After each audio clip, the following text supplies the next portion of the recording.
welcome back to the X-Files Revisited. Today we're going to check out Shadows, episode 6 of season 1. Debuting on the Fox network on October 22nd, 1993, the episode follows Mulder and Scully as they investigate the deaths of two men, believed to have been killed by a force from beyond the grave. What will the agents discover, and will Scully finally believe any of it? We're in the office of Howard Graves at ATG Industrial Technologies. Lauren Kite, one of his employees, is all upset over her boss's death.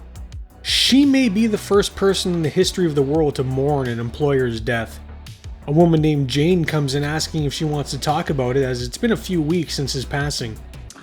Here's your paycheck. Hey, money always makes me feel better too.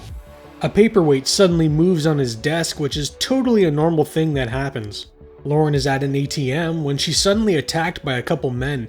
A few hours pass by and a homeless couple are looking for a place to crash. Realizing a nasty dumpster isn't the best option, they decide climbing a fire escape and going into a window to be the better option. But as they're trying to climb up, the bodies of the two men suddenly fall. And what the hell is with this reaction? Also, I love how the bodies are conveniently left so they fall when the very next person happens to walk by. It's like the ending of every slasher film from the 80s where all the victims suddenly pop up for our final girl to discover. We're at Bethesda Naval Hospital, soon to be renamed the Microsoft Naval Hospital. Mulder and Scully have been called in by a Miss Saunders and Webster, What you talking about, Willis? as they're apparently the only two capable of investigating anything out of the ordinary. They're shown the bodies of the two men from earlier, still kinda twitchy and also breathing. Both corpses are still responding to exposure to high levels of Mulder asks a few questions, but these two won't give him an inch. Hey, you guys called us down here. You want some answers, you gotta give some. The pathologist then goes on to say the victims had their esophagus, larynx, and hyoid bones crushed like chalk, but also says, There's no abrasions or evidence of tissue damage. now wouldn't having your larynx and bones crushed be tissue damage? I'm no expert, but I feel like I know who she trained under. Hi, everybody. Hi, Dr. Nick. Apparently their throats are crushed from the inside. Miss Saunders asks if Mulder has ever seen anything like this before in the X-Files, and he says no. Webster thanks them for their help and tells them if anyone asks about their involvement, they request full denial. I'd say you people already suffer from full denial. Scully calls Mulder out, saying he lied. I would never lie. I willfully participated in a campaign of misinformation. She then asks him how a throat can be crushed without being touched, and he says it's psychokinesis. You mean how Carrie got even at the prom? Back with Lauren at HTG, she asks if she can see Robert Dorland, Howard Graves' partner and her boss. The secretary has somewhat of an attitude, but nothing some spooky ghost powers can't handle. Lauren is in Robert's office and tells him she's giving her 2 weeks. Now Howard considered Lauren to be family and like the daughter he never had, but the red flag is when Robert tries to do the same. If you work somewhere and they say, oh, we're a family, it's time to find yourself a new job. Robert asks her to stay with the company and then gets weirdly aggressive. I won't let you leave, Lauren. Oh, but more ghostly shenanigans occur, tightening the chain around his wrist. And with that, she's officially given her 2 weeks. At FBI headquarters, the two murdered men were apparently part of a terrorist group known as the Isfahan. The group is known to work out of Philadelphia. Our agents make it to Philadelphia in record time, going over the area the bodies were found. Mulder notices the ATM that just happened to be around the corner. They go over security camera footage from the night of the attack and find Lauren being accosted by the two alleged terrorists. Oh, but that's not all. They also come across a blur. The following day, Lauren is packing her stuff, getting ready to move. Also, how can she afford a house like that as an assistant or secretary or whatever the hell she is? The agents arrive and want to have a little chat. Scully shows Lauren a picture of the men that attacked her, asking if she's ever seen them before, and Mario and Luigi here have seen better days. Well, Lauren claims to have never had any contact with the men, but oh, does Scully have receipts? Mulder asks her what happened that night, revealing to her the men were found dead. Scully then asks her if she's ever seen this person before, showing her the blurry picture. And we know it isn't the Flash, as Ezra Miller isn't known for protecting women. Allegedly. Lauren, however, says she doesn't know who it is, but the agents know she's full of it. She knows who the other person in that photo is. She's packing, running away. From what? The car suddenly goes into gear without Mulder doing a damn thing and drives right into oncoming traffic. Luckily, the agents were nowhere near as their stunt doubles took on the brunt of the damage. The agents are getting the car looked at and appear to be fine. Although I do have her standing in line at the DMV-sized headache. Mine's more IRS sized. Mulder points out the lights on the car aren't actually on. They've been superheated due to electrostatic charge like the bodies in the morgue. Mulder suggests either Lauren has psychokinetic powers or it's a poltergeist. They're here. They may be. Scully says it's not psychokinetic powers in that photo, it's her accomplice, and Mulder just gives her some kind of puppy dog look. The following day, Lauren arrives at HTG and gives a man attitude as he's about to spray paint over Howard Graves' parking spot with the name Tom Braidwood. Tom Braidwood being one of the assistant directors and most known for Frohickey from The Lone Gunmen.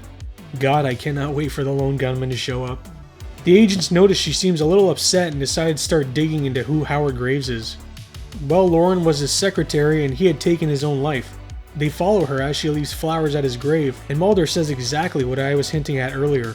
You won't find too many people at their boss's grave who aren't dancing on it. It's discovered Howard's daughter Sarah is buried alongside him, having drowned in their pool at nearly 3 years old. Mulder points out had she lived, she would be Lauren's age.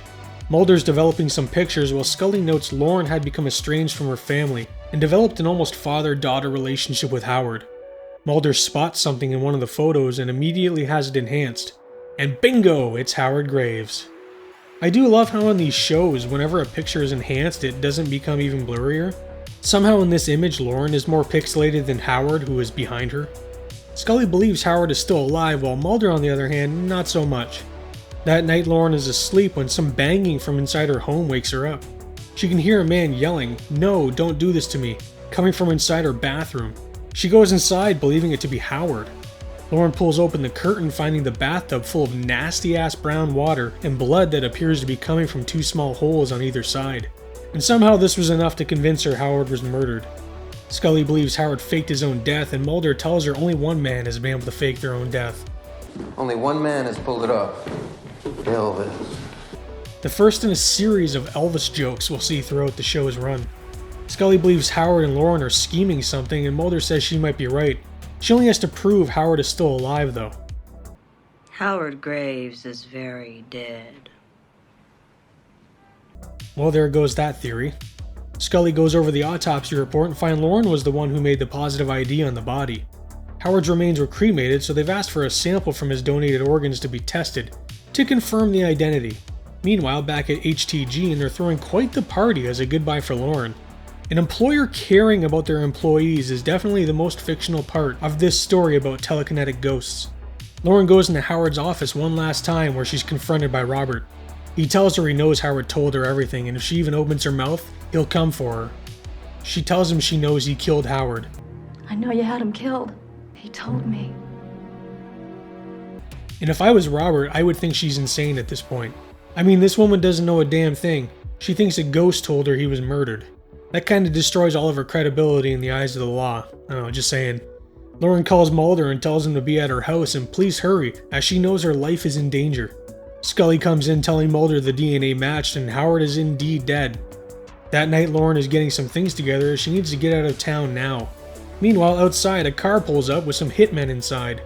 Lauren gets a knock at the door thinking it's Mulder, but spooky ghost Howard won't let her open the door.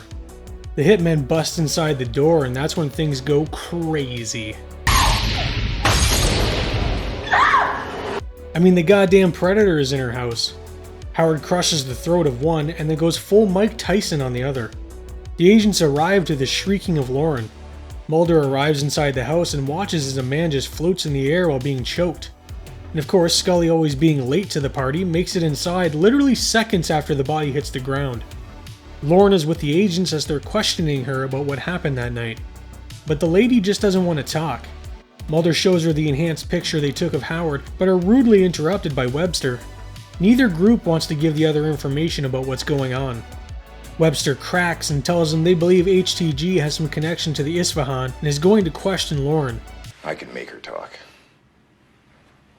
My advice to you, don't get rough with her.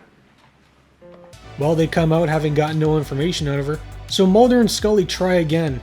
Lauren says she cannot go back to the house. Lauren tells them how the company was doing poorly and Howard blamed himself. Robert had brought in some men from the Isfahan and made a dirty deal with them. When Howard found out the Isfahan took credit for a couple murdered sailors in Florida, he was never the same again. She believed this is why he took his own life, or was made to look like he did anyways. Scully tells her to help them, help put an end to all of this so he can finally rest. What are you doing, Scully? You don't believe. Mulder, there's no such thing as ghosts or psychokinesis. Well, that didn't last long. And all Mulder can apparently care about is they may have given up the best opportunity to study spectral phenomena. The following morning, the FBI ready up to raid HTG.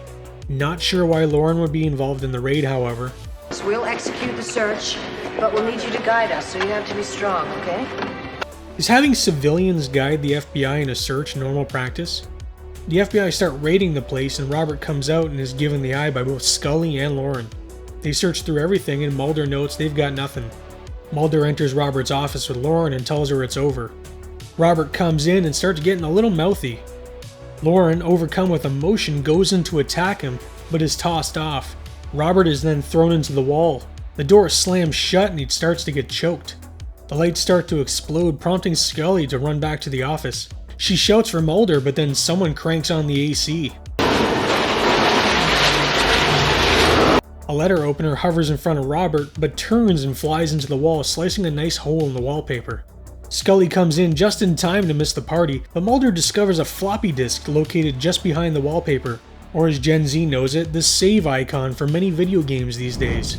Sometime later, Lauren is at her new job. She gets some sass from her new boss, and suddenly the woman's coffee starts to shake. She claims it happens every time a truck drives by, although I think we all know the true answer. Shadows is a decent episode, falling somewhere in the middle for me. The story of a spirit protecting the one person that knows what happened to him makes for an interesting premise. Nothing groundbreaking, that's for sure. And who the hell were the two other agents? Like, they never explained where those people came from, who they were associated with, and they just never show up ever again. They're just, I don't know, just two random people, I guess. The episode currently has an IMDb rating of 7.2 as of the writing of this script. Cinefantastique magazine rated the episode 1.5 stars out of 4, saying, Lisa Waltz gives a good performance as the bewildered secretary, and making her something of a slack-off is also a good touch, but the character is otherwise unmemorable. Going on to say, overall though, this is a dull episode. The episode came at a request from Fox Studios that wanted Mulder and Scully helping more people while investigating the paranormal. Writing partners Glenn Morgan and James Wong wrote Shadows using partial inspiration from the film The Entity, which is an odd choice if you've ever seen the movie. Yeah, there's a spirit tormenting a woman, but the subject matter is a lot darker in tone. One night when filming, they were going late into the night and were closing in on their 11 p.m. curfew. At around 11:50 p.m., location manager Todd Pitson, JP Finn, and first assistant director Brian Giddens got into an argument over going past curfew. According to Finn, at about 11:50 p.m. we finished blocking and lighting this shot and the Ritter fans were turned on. Todd stormed off set. We rolled camera and cut, preparing for another take. All of a sudden, this naked guy appeared on his porch across the street. He was screaming obscenities at the crew, telling us to go home, that we had no right to be there.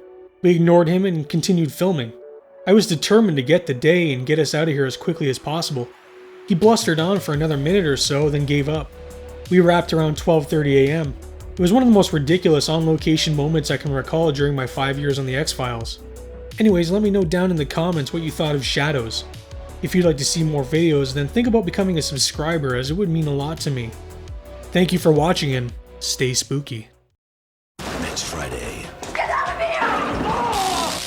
Their throats were crushed from the inside. 2 FBI agents are locked in a struggle with a power they can't understand. Psychokinetic manipulation. You mean how Carrie got even at the prom? An all-new X-Files next Friday at 9, 8 Central.